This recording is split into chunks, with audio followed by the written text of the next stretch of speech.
Chosen one. Attention has a mass you can feel. It rests on your shoulders as if the room were placing a cloak there and waiting to see whether you will wear it like a uniform or a towel. This month, the weight increases. Women will look at you with study and with softness, with wonder and with weather from histories that do not announce themselves. The gaze is not merely sight. It is a request. It asks, can I be whole while you are powerful? Can I keep my name while you are near? Can the beauty of this moment survive tomorrow morning? Your stewardship of eyes will decide what their awe becomes, either a memory that heals or a story that requires repair. Begin by letting yourself be weighed. Notice the warmth of attention without turning it into fuel. Let your breathing teach your body that you are not a vending machine stocked with validation. Inhale as if you have nothing to prove. Exhale as if you have nothing to hide. This is the first courtesy your presence offers. You do not use the gaze to inflate yourself or to punish yourself. You allow it to pass through you toward God, the way light passes through clean glass, clarified, not captured. Your own eyes must learn a priest's discipline. There is a way of looking that blesses and a way that invoices. Blessing says, I see and I won't spend. Invoicing says, I see and I expect. The blessed gaze returns a person to herself with more agency than before. It travels with a softness that does not confuse softness with permission. It lingers like a promise that nothing will be taken while you are watching. Train this gaze by practice, not pretense. Look at faces as if they were altars, places where sacrifices have been made you know nothing about. Look at hands as if they have labored in rooms you've never entered. Look at eyes as if they are holding a constellation together by will alone. Such looking is prayer disguised as attention, and prayer does not plunder. You will feel the difference between looks that ask for recognition and looks that ask for rescue. Recognition is a shared smile across a quiet truth. Rescue is a quiet storm testing for a harbor. You are not a lighthouse if you cannot tell the difference. When recognition arrives, you honor it with presence and proportion. You do not turn it into a performance review you intend to pass with extra credit. You let the moment remain exact-sized. A nod, a conversation carried by realism rather than adrenaline, a departure while the room still feels light. When rescue arrives, compassion will tug your sleeves, but covenant will keep your feet. You can bless without becoming necessary. You can point without becoming plan. You can kneel in prayer without promising a future your strength cannot ethically underwrite. The eyes that ask to be saved will, in time, thank you for refusing to pretend you were the sea. There's a choreography for how you receive long looks in public. Smile with your whole face, not your appetite. Let warmth say hello, and let restraint carry the punctuation. Hold eye contact just long enough to dignify, break it early enough to keep the other person's agency intact. If the moment invites conversation, let your first sentence price the room at honesty. If the moment does not, let your nod be benediction rather than bait. You are learning to convert attention into assurance, not access. Assurance says you were seen safely. Access says, you owe me now. Assurance builds cities. Access builds traps. The weight of eyes also travels through screens. The digital gaze multiplies mass while removing context. Here, your thumbs must learn the same ethics as your eyes. Do not send warmth you cannot steward offline. Do not write at a volume your body cannot live at. Do not use midnight to say what daylight will regret. The algorithm will beg you to speak in ways that turn persons into content and intimacy into metrics. Rehearse your refusals until they are muscle memory. I do not harvest vulnerability for engagement. I do not interpret curiosity as consent. I do not confuse response time with reverence. The women who meet you online are no less human. The holiness of eyes includes pixels. Your gaze will be misread, and that is part of the weight. Some will call your clarity cold because they equate warmth with porousness. Some will call your steadiness controlling because they have only known power as domination or withdrawal. Resist the urge to litigate. Let your pattern become your rebuttal. Patterns do not argue, they accrue. Over weeks, your eyes will become known as the place where stories were safe, where boundaries were honored without ceremony, where admiration was returned to the giver as ease instead of converted into debt. Reputation is a kind of gravity. Keep it holy. Learn to set your eyes down. After a day where attention has pressed against you from every angle, give the gaze back to God. In prayer, name the glances you can still feel on your skin. Bless each one like a candle you snuff without smoke. Ask mercy for the looks you mishandled. Were you invited when you should have honored? Were you looked away to avoid being kind? Were you confused being wanted with being sent? Then close your eyes and rest them. Fatigued eyes invent stories. Rested eyes tell the truth. Your eyes can also teach. Younger men will watch the way you look and copy you long before they quote you. Let them see you look at a woman and give her more dignity than you took attention. Let them see you read a room's safety before you read the room's interest. Let them see you lower your gaze when compassion requires privacy, not avoidance. Let them see you keep eye contact with the quiet person until they know silence is not a weakness here. Nothing will catechize them faster than your untheatrical reverence. Finally, remember that awe is not an argument to win, it is a trust to carry. The weight of eyes is light when you refuse to make a throne of them. If anyone tries to crown you with their gaze, return the crown unopened. Wear instead the invisible wreath of self-governance. It sits easy. It stays on when the wind rises. It reminds you that your job is not to be endlessly seen. It is to see rightly. Then step into tomorrow with that clarity, chosen one, and let your look be both lamp and limit, light enough to guide, line enough to guard, so that everyone who meets your eyes this month leaves with the same astonishment in different words. I felt safe to be whole. Chosen one, a temple is not a trick of stone, it is a choreography of care. What makes holy places holy is not only what stands there, but what is practiced there. The pace of feet, the softness of voices, the way light arrives without interrogating the room. This month, God is teaching you to inhabit spaces as if they were sanctuaries, and to treat your nearness as liturgy. You will walk into ordinary places and without fanfare, see them become rooms where people remember themselves. Women will feel it first because their bodies read weather faster than most men's words. The air shifts, the noise learns its manners, and the heart takes off its armor to see if peace is truly affordable. Do not make a show of this. Temples that advertise lose their ceiling. Let the hush arrive and keep your hands open, as if you were receiving rather than performing. Presence has architecture. At the threshold, you do not crash, you arrive. Your breathing becomes the foyer. The way you stand is the vestibule. Your first look is a bell rung gently for those who have learned to flinch. Cross that line as a priest would, with awareness that anything hurried here will cost more later. As you take your place, imagine you are lighting lamps rather than flipping switches.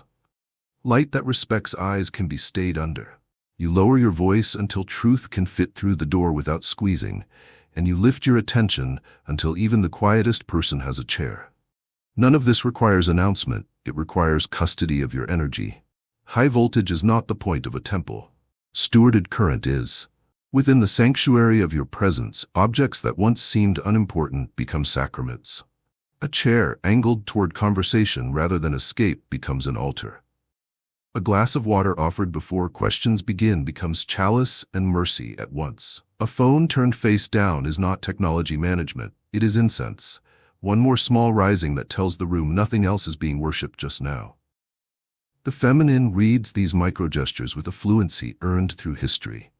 She senses that here, beauty is not bait, it is blessing. That here, attention is not currency, it is care. That here, laughter will not hire cruelty for a punchline. That here, curiosity is not a countdown to pressure.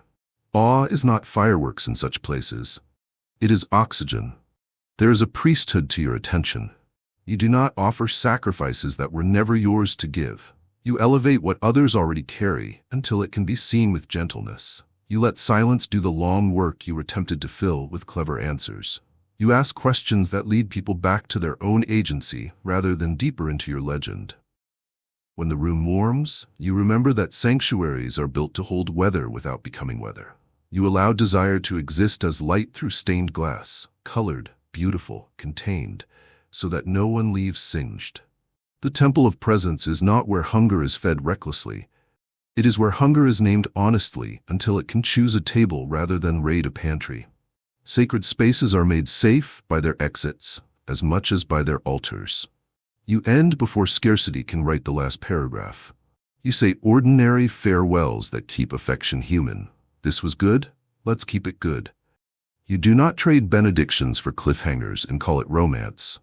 Your departures are part of your worship. They tell everyone who crosses your orbit that what was beautiful here will not be billed tomorrow. The world will call this restraint. You will know it as reverence. Temples also have thresholds inside them, the outer court of first impressions, the inner court of trust, the holy place of confession. You do not sprint them. You do not sell backstage passes disguised as compliments. You allow seasons to prove what a moment could only promise. Women will test you precisely here, often without words, to see if awe must be bought. Let your tempo answer that it does not. Refuse the shortcuts that can only produce intensity without intimacy. Intensity is easy. Intimacy is engineered by calendar, consent, and care. The temple of your presence is sustained by unseen maintenance. You sweep afterwards.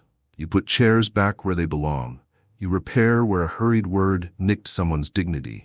You replace lamps in your soul, sleep, scripture, counsel, sweat, so that light stays honest and does not flicker into showmanship. You clean your altars of residue. A compliment you held too long, a gaze you should have softened sooner, a story you nearly repeated because it would have bought you admiration on credit. In the quiet, you hand these things back to God and feel the air clear again.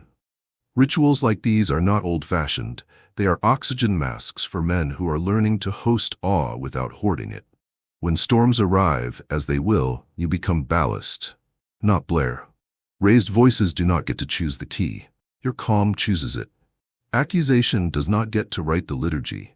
You return the room to proportion with one sentence spoken at a human pace. You never use the pulpit of your charisma to prosecute. You never use the choir of attention to drown out a smaller voice. You practice the sacrament of specificity. Name what is true, refuse what is false, bless what is beautiful, close what is unsafe. This is how temples survive centuries, by keeping the rules simple enough to remember under thunder. If anyone attempts to canonize you for what the room felt, decline the statue. It is dangerous to become the relic in a sanctuary you were asked to steward. Say something plain. Presence is borrowed. I return it nightly. That is why it stays clean. Then keep returning it.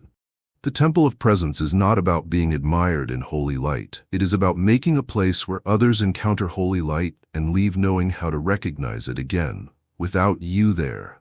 Without fanfare, without paying a fee at the door. Chosen one.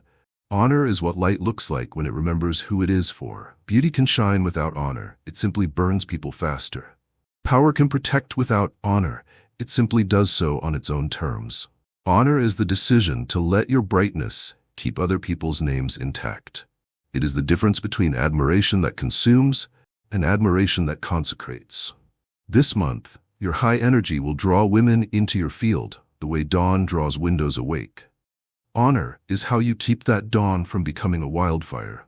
Honor begins in the eyes long before it shows up in language. The honored gaze does not appraise, it attends. It does not scan for advantage, it witnesses. It lands lightly and leaves people larger than it found them. To honor the feminine with your eyes is to refuse to turn her into a surface for your certainty. It is to see mystery and choose reverence rather than conquest. The body keeps the score of such looks. Shoulders lower. Laughter rises from a less defended place.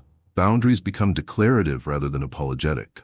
Awe blooms here, not because you have performed magnificently, but because you have proved safe to be magnificent near. From the eyes, honor travels to language. Praise flatters, honor names.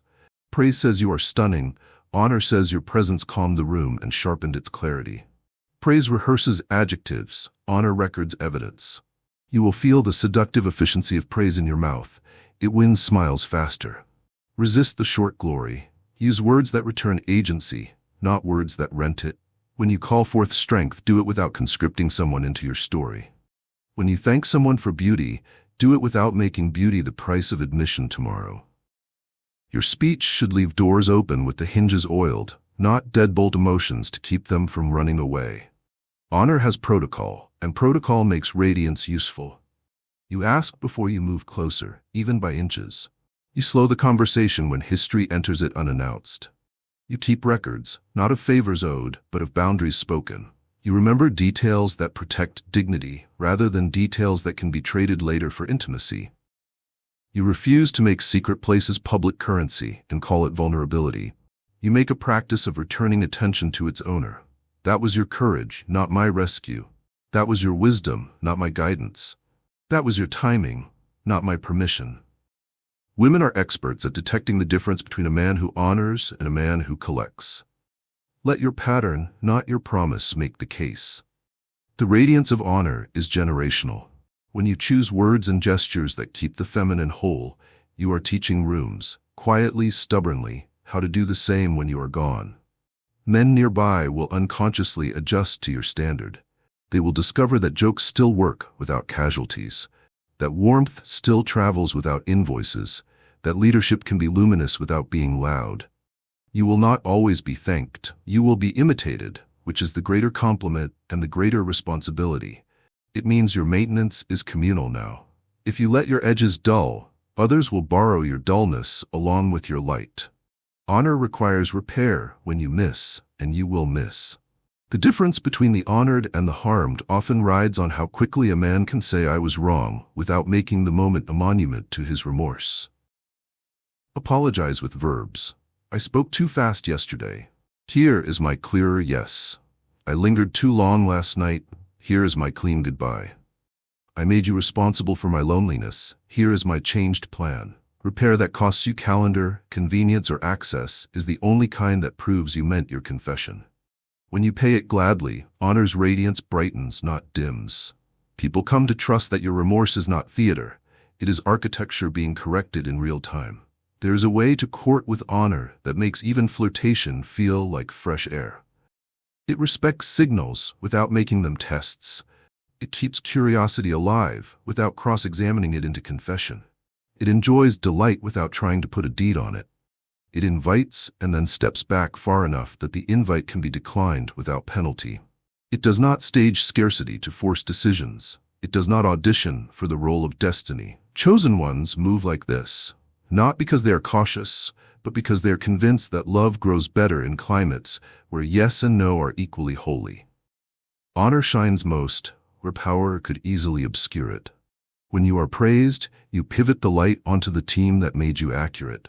When you are deferred to, you use the deference to shelter someone else's process rather than speed your own. When a door opens because of your name, you hold it wide enough for another person's future to walk through beside you. You are not allergic to being seen. You simply refuse to become the scene. Women can breathe around a man who works like that. Their awe is relief in a beautiful suit. The radiance of honor is sustained by interior vows no audience will ever applaud. You will not let exhaustion rename itself permission. You will not let loneliness apply for the role of logic. You will not let nostalgia write checks on accounts you promised to keep balanced. You will not let flattery be your daily bread. These are not dower restrictions.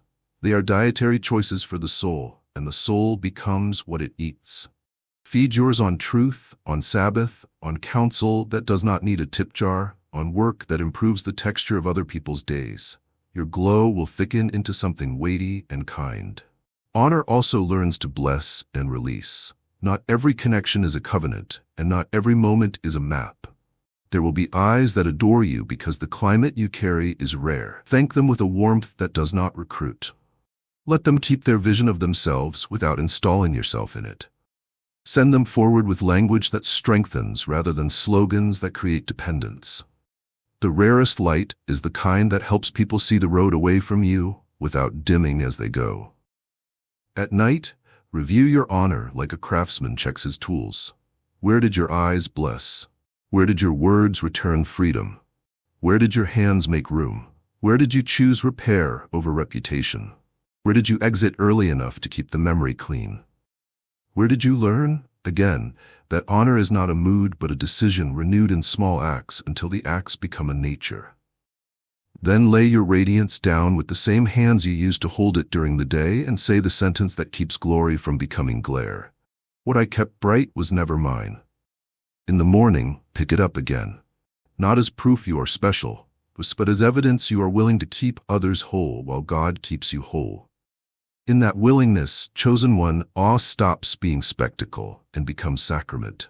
Chosen one, glory is not a spotlight, it is a weight. You feel it this month in the way rooms lean, in the way voices soften when you arrive, in the way awe gathers like dawn along the edges of conversation. God has let your life become luminous, and the temptation is to confuse illumination with elevation, to stand taller because the light found you. Humility corrects the posture. Humility says the light is not proof you are higher, it is proof you are visible, and visibility is only useful if it becomes a road and not a throne. The awe in the eyes of women is not a cue to perform, it is a cue to govern yourself more tenderly, to turn radiance into refuge, to keep your edges warm and your center kneeling.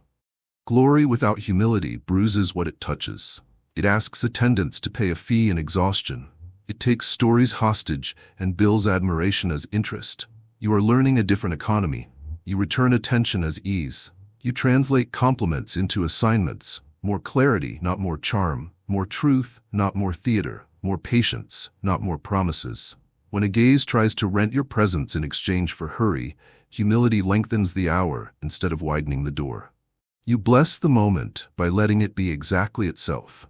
A conversation that does not need to become a contract. A glance that does not need to be rehearsed into destiny. A shared smile that does not need witnesses to be real. Humility keeps a private ledger. It remembers the hands that steadied you when your name did not yet travel. It remembers the rooms that taught you how to sit down before anyone asked you to stand up.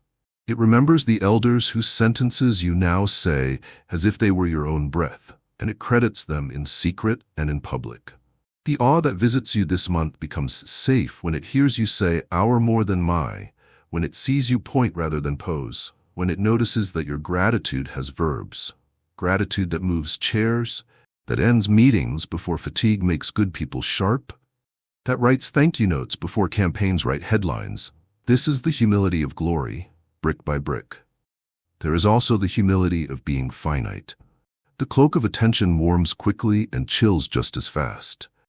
You do not build your worth from its fabric. You let the cloak hang on the peg, while you wash the floor no one thought to admire. The men who last in bright seasons are not those who demanded to be necessary. They are those who practiced being assigned. Assigned men can hand the microphone to another without feeling their chest collapse. Assigned men can leave while tenderness is still breathing, because they know that leaving is a part of stewardship, not a failure of courage. The women who meet you will sense this and call it safety, because it frees them from the ancient bargain of paying for a man's presence with their peace. Humility turns applause into analysis that blesses rather than into arithmetic that inflates. You ask in the quiet whether the awe surrounding you produced repair or only attention. Did a boundary grow clearer rather than blurrier? Did a story gain agency rather than orbit you? Did the atmosphere become generous rather than possessive? Where the answer is no, you repent without a show. Where the answer is yes, you give thanks without a press release. Your invisible corrections become the scaffolding that keeps the public rooms from collapsing.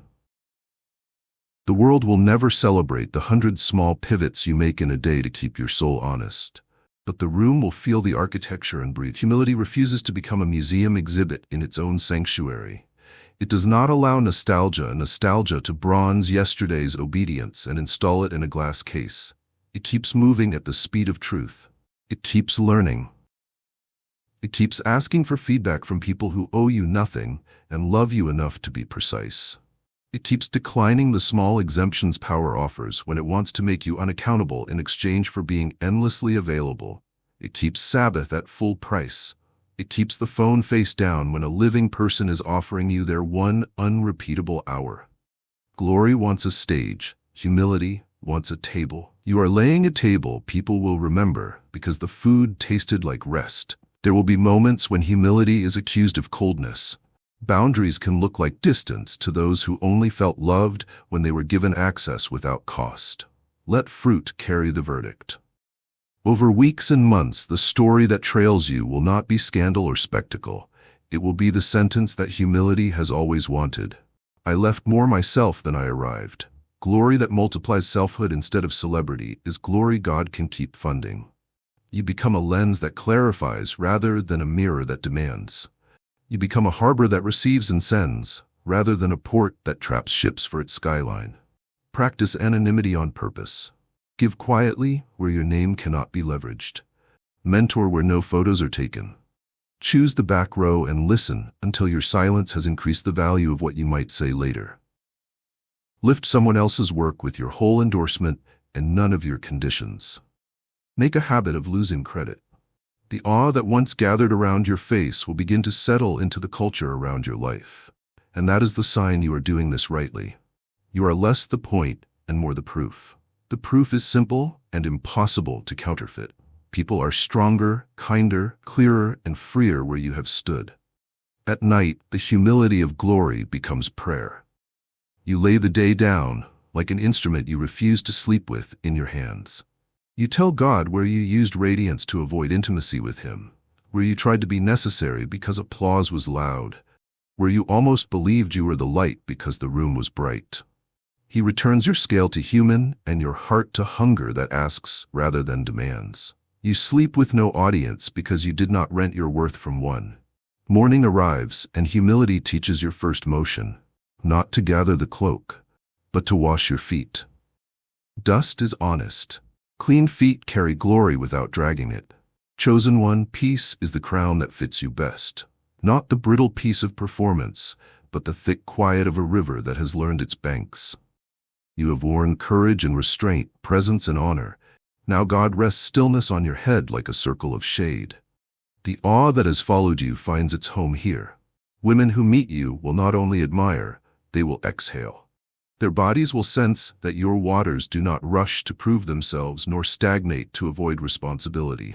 They move with a governance that remembers rain and respects drought. Your high energy has become current, strong enough to carry, careful enough not to tear. Still waters are not passive. They are presence that has learned choreography. They receive what the day pours and they release what the day cannot keep.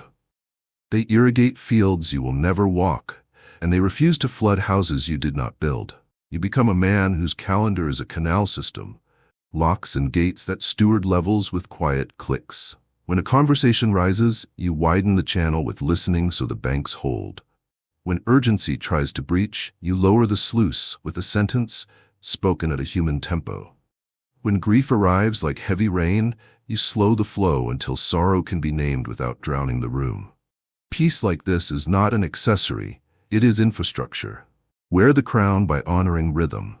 Begin in the morning where water always begins, at the spring. You return to the source without an audience. You let scripture make the stones under the surface solid again. You let breath knock silt from your lungs. You let prayer clear the inlets where resentment tried to dam kindness and where flattery tried to siphon your attention into fantasy. This is the work no one sees and everyone feels. Rivers do not advertise their springs, they simply run clear, and clarity travels miles. Your stillness teaches the world a different arithmetic of time. You prove that speed is not the only evidence of care. You prove that endings are as holy as beginnings. You prove that a late reply is kindness when an early reply would have been a lie. You prove that leaving while tenderness still has breath protects both the memory and the future. You become predictable in the best way. The meeting ends on time, even when admiration could buy you another hour. The message is answered when you can bring attention rather than adrenaline. The invitation is declined without sending scarcity to do your speaking. Predictability like this is rare enough to feel like miracle. It is, in fact, mercy. Still waters mirror the sky. Your calm will reflect constellations into rooms that forgot to look up. Without preaching, you will name things people had given up on naming. Faithfulness, gentleness, self-control, and they will see their own faces against those old stars and realize the words still fit. You do not make a spectacle of theology, you make it breathable. You tell stories that make obedience sound like freedom, because in your life it is. You say no with a soft spine, and yes with a measured joy. The awe in their eyes will not be hunger, it will be recognition, the kind that tastes like clean. Banks make rivers safe, and boundaries continue to be the beauty of your peace. You keep edges soft at the face and firm at the hinge. You take responsibility for your current, where it runs, what it carries, what it refuses. You do not drag anyone faster than their consent. You do not promise shores you cannot provide. You do not let your waters be bottled and sold in your name. You remain a public good, generous, governed, grateful. In such a climate, attraction is allowed to be innocent again. The feminine can wade without fear of riptides disguised as romance. Hearts learn to float. The crown of still waters makes leaders of listeners. Men near you will borrow your tide table. They will learn the patience of long bends, where the river does not apologize for not being straight. They will learn to read weather without panicking the crew. They will learn to send praise downstream and keep critique constructive enough to build bridges. Women near you will remember their own springs. They will hear the clarity in your current and stop apologizing for the yes that arrived slowly and the no that arrived quickly. Children will throw pebbles into your day and laugh when the ripples come back honest. Chosen one, something subtle and holy is moving through your days, and if you listen closely, you will hear it before you see it. It is not a trumpet or a headline. It is a shift in the room's breathing when you step across a threshold, a loosening of shoulders in people who did not realize they were braced, a hush that is not silence but alignment. God has lifted the dimmer on your presence this month, and the air is learning your name. Women will pause without deciding to, not because you demanded attention, but because the life in you has become audible to the soul. Awe does not arrive with fireworks. It arrives as recognition. Their spirits will recognize steadiness where much of the world sells spectacle. They will sense that your high energy is no longer a storm trying to prove itself, but a weather system that keeps its promises. Warmth without scorch, light without interrogation, nearness without price. Do not mistake this for vanity's reward. This is not applause for a costume you stitched. This is the echo of obedience. Awe is what happens when a person's inner world and outer world agree so deeply that others can rest inside the agreement. Your habits have been doing quiet carpentry. The early minutes where you let scripture tune your tone, the hours you gave to craft when no one was measuring, the decisions you kept small so the truth could stay large, the apologies you made before an audience was required, the sleep you honored as a covenant with tomorrow's kindness. These did not trend. They made a climate. In that climate, your body has learned to carry energy without bargaining with it. Your appetite is not exiled, it is employed. Your desire is not denied, it is directed. The awe others feel is the relief of encountering power that has finished arguing with itself. You will feel it first as a gentling of your own pace. There will be less need to fill silences with commentary, fewer reflexes trying to turn every moment into evidence. Your voice will slow because it has nothing to sell. Your eyes will soften because they are no longer shopping. Your hands will learn to rest without signaling indifference. The room will read these adjustments as permission to be human again. Women will sense that they do not have to fragment themselves to be safe near you. Beauty will stop preparing a defense. Wit will not have to wear armor to be respected. History will take a breath and wait to see if this time the air is different. And it will be, because you are different. You have allowed holiness to make a home in the places hunger once tried to rent by the hour. Awe has its own etiquette, and you are being entrusted to keep it gracious. Resist the urge to narrate yourself while it is happening. The moment you begin counting glances, you turn sacrament into statistic. Let the glances pass through you to God, as incense passes through the rafters. Receive admiration as weather, not wage. Bow with your life rather than your posture, by ending on time while warmth is still warmth, by giving clear words that do not mortgage anyone's tomorrow, by choosing restraint where performance would have been cheaper. Awe grows in rooms where pace is human and consent is climate. Make that climate with small sentences that hold shape. I'm honored and unhurried. I hear you and refuse to trespass. I enjoy this and will not turn it into debt. Spoken gently, these lines are not walls. They are windows that keep the view true. You will be tempted to call the attention proof that you have arrived. Do not. Arrival is a myth sold by restlessness. This month is a river bend, not a finish line, and bends are where boats flip if the pilot starts waving at the shore. Keep your hands on the oar. Keep your eyes on the line where peace and truth meet. Keep your heart tender enough to be corrected, before momentum makes correction expensive. Remember that awe is most at home near humility. Pride makes awe suspicious. Humility gives it a chair and a cup of water. Notice what joy feels like in this new air. It will be quieter and wider. It will ask for fewer witnesses. It will come in the form of kindness that costs nothing to sustain. A conversation ending cleanly. A laugh that does not hire injury for a punchline. A compliment that leaves both of you freer than before it was spoken. Joy will also come as a series of protections you do not have to explain. Doors that do not open because your future is not inside them. Invitations you decline without drama. Late-night impulses that soften into prayer by morning. The awe surrounding you is not a demand for more of you. It is an invitation for you to be even more governed by the one who entrusted you with this glow. At day's end, bring the day back whole. Lay the eyes you met on the altar by name if you can remember them. Tell God where you almost turned awe into leverage and where you chose to be a harbor instead. Thank Him for any moment you were fully present rather than merely impressive. Confess the small negotiations you tried to make with tiredness or flattery. Receive mercy that is older than your mistakes and wiser than your plans. Sleep under that mercy like a roof that does not leak. Morning will come, and with it the same gentle commission. Carry the breath of awe without taking it for yourself. Chosen one, awe is not an arrow aimed at you. It is a mirror angled through you. When women meet your gaze this month, and their eyes widen with that quiet astonishment you have started to notice, they are not merely admiring a man. They are recognizing a possibility. The possibility is their own wholeness. The divine has polished your presence until it reflects without distorting. High energy becomes illumination rather than interrogation, and in that light the feminine can see herself without the edits scarcity once demanded. She finds that her softness is not a liability in sturdy company.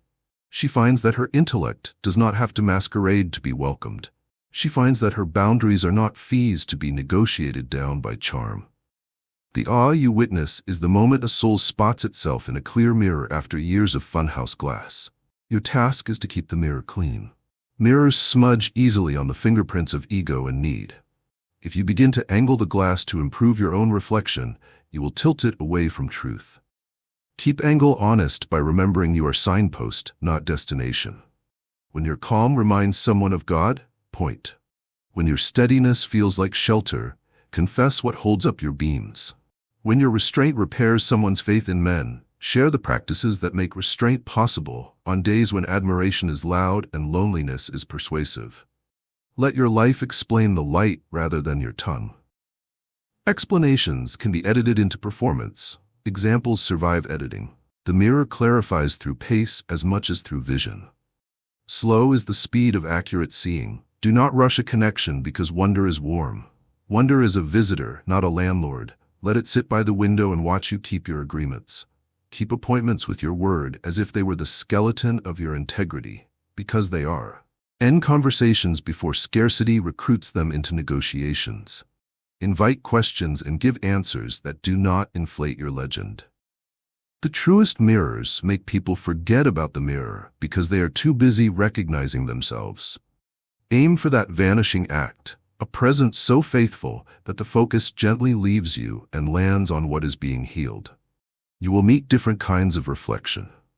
There will be reflection that seeks reassurance, holding your eyes a second too long to make sure the story is still safe. There will be reflection that seeks instruction, studying your posture to learn the arithmetic by which you hold warmth and boundaries in the same breath. There will be reflection that seeks partnership, strong in its own right and drawn not to be completed but to be complemented. There will also be reflection that seeks rescue, asking you silently to bear more weight than covenant could ethically assign.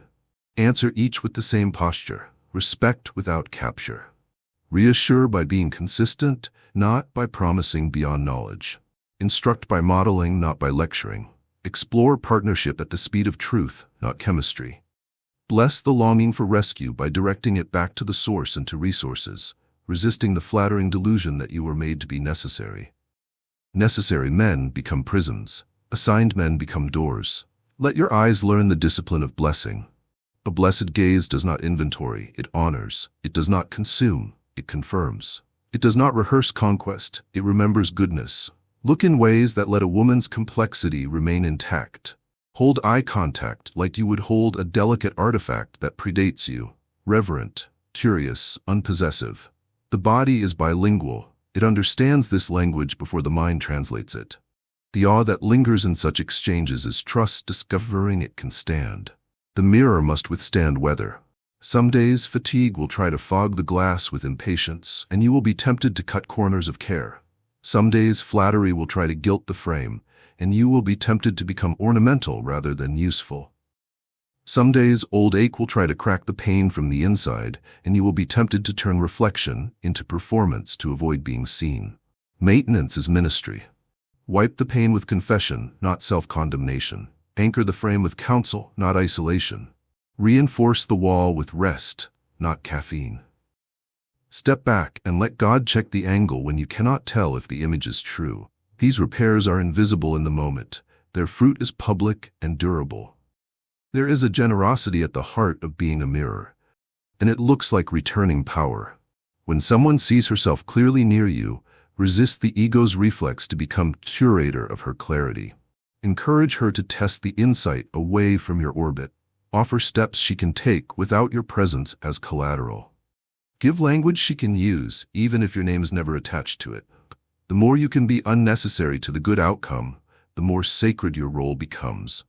You are not building dependence, you are building confidence. Awe matures into gratitude when people realize they did not have to pay for the light. Remember also that mirrors pick up what stands before them. If you spend your hours reflecting frenzy, you will start to look frantic and call it availability. If you reflect cynicism, your edges will sharpen and call it discernment. Reflect the one who steadies. Begin and end with his face. Let your first look each morning be toward the love that does not grade you by your effect. Let your last look each night be toward the mercy that outlives your mistakes. This anchoring keeps you from turning the mirror into a mask. Masks exhaust, mirrors bless. As the month unfolds, you will notice something quiet and beautiful. The awe that once gathered around you begins to distribute itself. Rooms you leave stay kinder than you found them. Conversations continue at the pace you set without you having to police them. Women who met you expect better everywhere, not because you are there, but because they remembered themselves. This is the highest compliment a mirror can receive, that the image it offered became a life someone could live. Hold that with reverence. Carry it lightly. Guard it with prayer. And when night draws the curtains and the day's reflections settle, place the mirror back in its case and whisper the truth that keeps men free under favor. I am not the light. I have simply learned how to stop blocking it. Then sleep like a chosen one who knows the difference between being admired and being aligned, and whose alignment keeps awe holy. Chosen one, the fire that lives in you is not the kind that leaps fences and startles cattle in the night. It is the kind that sits in a lantern with a clear lens and makes a long road walkable. Your high energy hums like contained flame, steady, bright, direction-giving. The world is used to men who confuse combustion with charisma, who make every room hotter and call it leadership. You have been taught a quieter physics. You have learned to turn heat into hospitality. Your calm is not the absence of passion, it is passion that has found its posture. This is why awe gathers when you enter. Women do not read in you a famine of feeling. They read a feast that has learned to serve courses rather than throw food. Your voice arrives at a human tempo. Your hands speak without grabbing. Your eyes hold a horizon that says there is time here, there is space here, there is oxygen for full sentences here. The body trusts a fire that does not wander. Trust is what their awe sounds like when it tries to breathe. There is an old technology to your calm. Think of a lighthouse lens, hundreds of small, precise facets catching a single flame and sending it 30 miles out to sea without ever needing to burn hotter. That is your composure. Facets patiently ground by devotion, counsel, sleep, sweat, apology, scripture, silence. The flame was always there. The lens is what multiplied it without harm. You are not dim, you are focused. You are not slow, you are measured. You are not withholding, you are accurate about scale. Accuracy is a tenderness that keeps futures intact. It slows a hungry moment until meaning can arrive. It lets admiration be sunlight on a porch rather than a lockpick at the door. The room feels this and returns your pace back to you with relief disguised as curiosity. You will notice awe most clearly in the way noise forgets itself around you. Jokes that need a victim lose their appetite. Panic that needs a deadline loses its leverage. Performance remembers it has nothing to sell. Calm like yours is not a vibe, it is a verdict. It tells everyone, gently and without trial, that dignity is the price of admission and nobody is short. That verdict makes the feminine relax the way a bird relaxes when it knows the glass is clean. In that relaxation, beauty stops bracing, wit stops negotiating, and desire stops auditioning for permission. Your heat becomes hearth, and a hearth is where stories come out that have never been safe around microphones. When stories come, you do not harvest them, you shelter them. You let silence be a bowl that does not spill. You let pauses do their skilled carpentry. You let truth finish its sentence even when your own brilliance volunteers to interrupt. The awe you see in their eyes is not about you being spectacular. It is about them realizing they are not on a clock. Your calm has choreography. It begins with breath, that ancient metronome no algorithm can counterfeit. You inhale as if the world is not ending, because with God it never is. You exhale as if people are not projects, because they aren't. Then you place words where they can carry their weight without needing backup dancers. You keep your sentences the size of your integrity, not the size of the room. When admiration rises like weather, you do not hold it hostage for warmth on cold nights. You let it pass through your lantern, the way wind passes through pine, making music but not changing the tree's shape. In a culture catechized by adrenaline, your refusal to negotiate with speed becomes a blessing nobody knows how to name, so they call it magnetism, and they call you a miracle. You bow in your heart and call it obedience. The fire of calm does not erase edges, it forges them. Heat in a forge is not there to impress, it is there to make steel true. Your boundaries are not ice around the flame, they are the ring that keeps the pot from sliding into the ash. This is why awe deepens instead of turning suspicious. A bounded man is legible, a legible man is safe. Safe men can be strong without staging a spectacle. So you keep the ring visible. You say simple sentences before the night can write its own. I honor this connection and I will not hurry it. I'm grateful for the pull and I will not trespass my peace. I'm enjoying this moment and I won't mortgage tomorrow to decorate it. Spoken with warmth, these are not refusals of life. They are agreements with life at the speed of truth. There will be invitations to let your calm become an aesthetic instead of a covenant. The aesthetic keeps you photogenic and unusable. The covenant keeps you ordinary and indispensable. Choose covenant every time. Let your calm stack chairs after the guests leave. Let it answer messages when your kindness has caught up with your cleverness. Let it pay the small cost of going home before scarcity starts bargaining. Let it apologize with verbs and not just nouns. Craft these rhythms until your body knows them better than your mind. Awe sharpened by practice becomes culture. Culture is how rooms keep being safe after you are gone. Your calm must survive weather. On days when fatigue tries to impersonate fate, you will feel your flame gutter. Do not panic. Bank the coals, water, rest, honest prayer said without performance. On days when praise tries to inflate the lantern, you will feel the glass rattle with offers to be exceptional. Do not upgrade the wick, upgrade your gratitude. On days when old ache flares like a match, you will be tempted to throw the whole fire into the night. Gather your elders in memory. Hear again the counsel that turned heat into home. In this maintenance there is nothing glamorous and everything holy. It is how a long obedience keeps giving light when short enthusiasms fail. And then there is joy, the quiet kind that sits beside you on a bench and does not ask for an audience. Joy will find you in small confirmations. A conversation that ended before regret, an evening that refused to rent intimacy by the hour, a burst of laughter that did not require collateral damage, the soft thank you in someone's eyes that says without language, I remembered I could be whole for this hour. If you must explain the month's wonder to yourself, let this be the only sentence you keep. God taught my fire to bless. Let the rest of the story be the warmth people carry with them when they step back into weather that is still learning. Chosen one, safety is not a mood, it is an architecture. If awe is the hush that falls when the ceiling lifts, safety is the framing behind that ceiling. The beams you don't see, the spans calculated to hold, the exits placed where panic will not trample what it loves. God has asked you this month to be more than luminous. He has asked you to be load-bearing. Women will feel it in their ribs first before their minds can draw a floor plan. Their bodies will register that your presence does what trustworthy buildings do. It remembers weight, it distributes pressure, it marks the stairs, it keeps the lights warm and the corners honest. They will lean without negotiating a price. They will laugh without running a risk assessment. They will tell truths that refuse to survive balconies and stage lights, and they will not wonder later whether they need to heal from telling them. That relief is safety, and safety is the true shape of the awe you carry. Designing such an aura begins with codes you keep when no one is inspecting. You decide that consent will be climate, not paperwork. You decide that endings will be early and clean enough to protect what was beautiful at the beginning. You decide that compliments will never be receipts. You decide that proximity is something people choose with their whole will, not something your charisma negotiates on discount.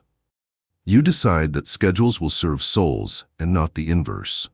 These decisions are your building codes, boring to the uninitiated, beloved by those who sleep under roofs that never collapse. Keep them posted on the inside of your chest. Quote them to yourself when adrenaline argues for an exception. The rooms you host will smell like cedar and rain after a long drought. People will call it magic. Carpenters will call it math. Heaven will call it faithful.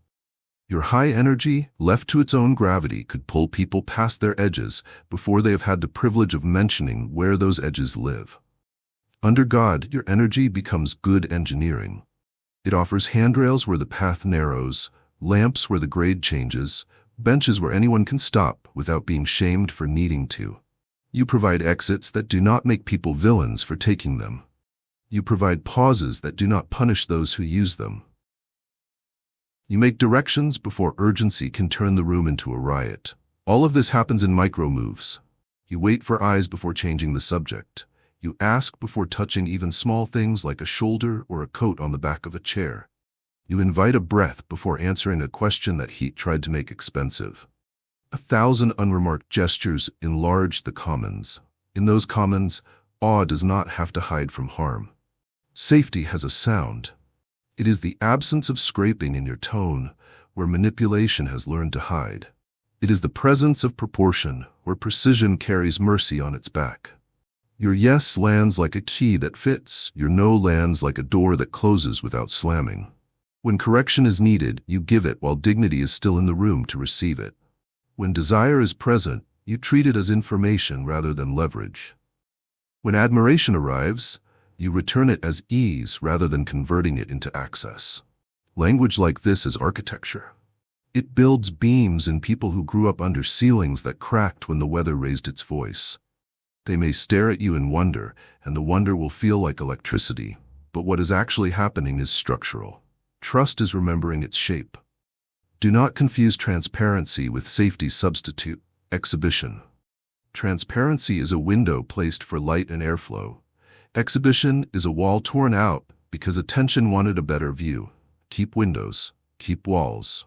Doors exist for reasons that love understands. Share what serves, withhold what would be consumed, and entrust what is sacred to the few who have proven they know the difference.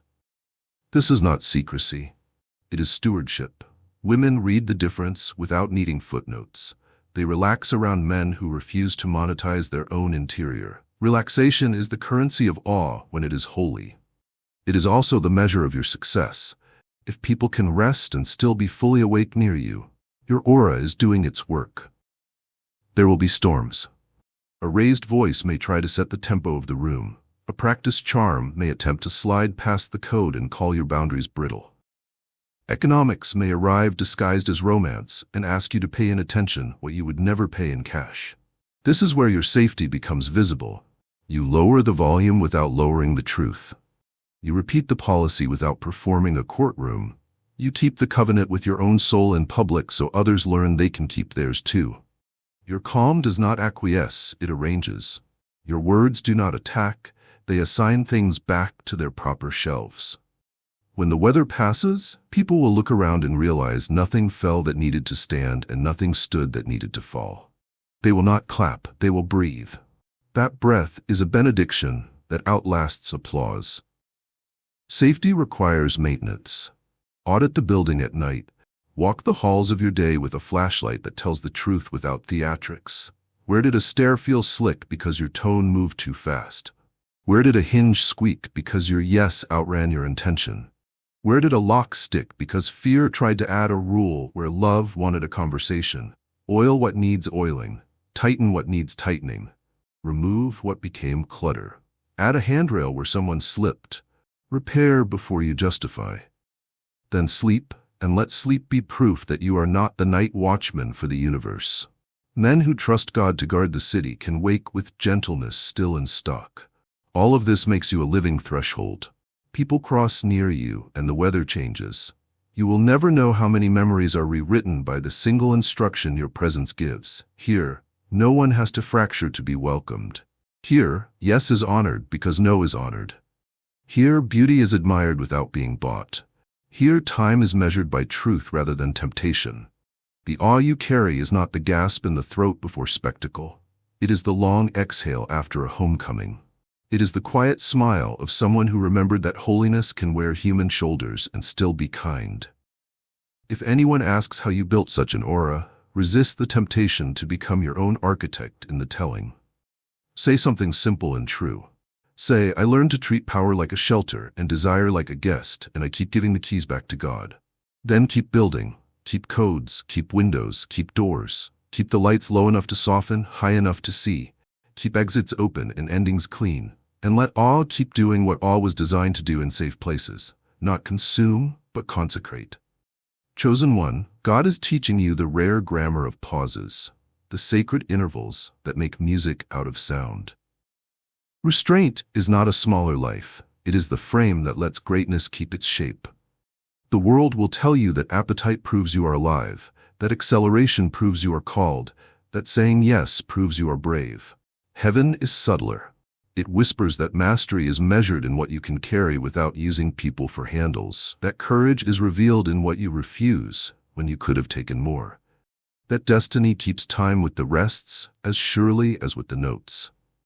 Your high energy is proof you are charged. Restraint is proof you are trusted. You have learned that heat without edges becomes weather that people must recover from.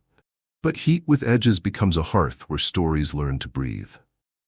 The lesson this month is to keep the ring on the fire. Let desire remain a citizen under wise laws, rather than a king who changes them. Desire is honest. It will always ask for more. Restraint is also honest. It will always ask for meaning. When you feel the pull of admiration move through the room like a tide, do not call the tide your throne. Call it a reminder to check the moon. Align yourself again to what governs you. Prayer that is not a performance, sleep that is not an apology, work that is not a disguise, counsel that is not a rumor. The tide will respect a man who keeps the moon in view. Restraint is the art of choosing pace over pressure. Pressure makes urgency sound like revelation. Pace makes revelation sound like truth. You will hear invitations spoken in warm tones, dressed as inevitabilities. Come now, decide now, be ours now. And your chest will warm with the old thrill of being needed. Resist the flattery of immediacy. The future is not fragile, your peace is. Keep the vow to move at the speed where integrity can still keep up. A slow yes outlives a fast legend. A kind no preserves what would have been beautiful if you had hurried it less. You are learning, line by line, that the most seductive shortcut is simply a long road robbed of its scenery. Walk the road. Let the view do its work on you. Restraint means using language like a carpenter uses sandpaper. You remove splinters before anyone sits down. The sentences are simple and luminous because they are paid for. I honor this connection, and I won't cheat its timing. I'm drawn, and I will not break agreements with myself to entertain the moment. I value you, and I refuse to design a future for us that courage has not signed. These words are not spells. They are structure. They rescue both of you from improvisations that cost too much to regret in public and too much to repair in private. Spoken with gentleness, restraint does not humiliate hope. It households it. Restraint is not starvation. It is feasting on the right table at the right hour. You will discover that certain joys get sweeter when not rushed. Laughter that is not rented, conversation that is not coerced, touch that is not a placeholder for trust. You will discover, too, that restraint has a generous cousin called celebration. When it is time to rejoice, you do not ration happiness to look holy. You let joy be loud and clean because you saved it from being noisy and cheap. The people who meet you this month will call the feeling awe because they do not yet have language for safety that still sparkles. Help them learn by how you move. Show them a man who can be a flame and not predatory, alive and not erratic, tender and not porous. Your restraint will be questioned by those who confuse access with affection. They will test your edges like a sea testing a seawall. Do not meet the wave with a lecture, meet it with consistency. Consistency is the sermon that weather understands. Over days and weeks, your pattern will name itself. You leave while tenderness is still breathing. You answer when attention can afford honesty. You end before scarcity starts bargaining. You apologize with verbs when sharpness grazes someone else's trust. These are small fidelities, and small fidelities are how cathedrals remain standing after centuries of wind. Restraint must be embodied, not just believed. Train your body to recognize the difference between hunger and command. Eat in ways that do not send tomorrow the bill for today's charm. Lift in ways that make you strong without teaching you to love mirrors more than people. Breathe in ways that keep your voice from borrowing thunder it cannot repay. Sleep as if kindness depends on it, because it does. A rested man resists drama. A starved man calls it destiny. The world will not applaud you for these choices. It will feel mysteriously safe around you for them.